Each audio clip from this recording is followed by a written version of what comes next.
The world was young, the mountains screamed, no sting, yet on the moon was seen. No words were laid on stream or stone, when Durin woke and walked alone.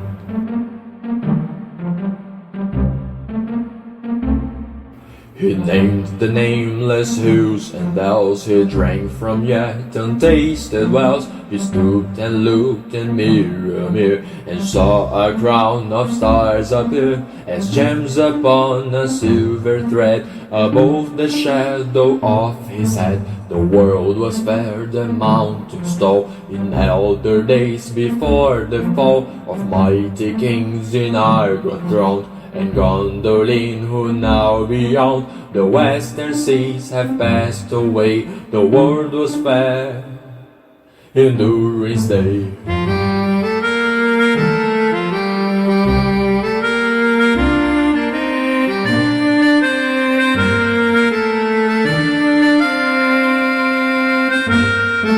A king he was on carved throne, a many-pillared house of stone, with golden roof and silver floor, and runes of power upon the door. The light of sun and star and moon, in shining lamps of crystal hewn, and dimmed by cloud or shade of night, there shone forever fair and bright.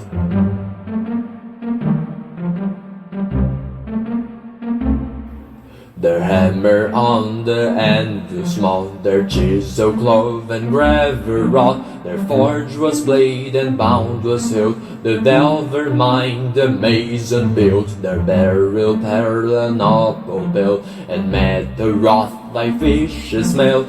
Buckler and corslet, axe and sword, and shining spears were laid in hoard, and weary then were doing spoke, beneath the mountains music woke. The harpist harped, the minstrel sang, and at the gates the trumpets rang.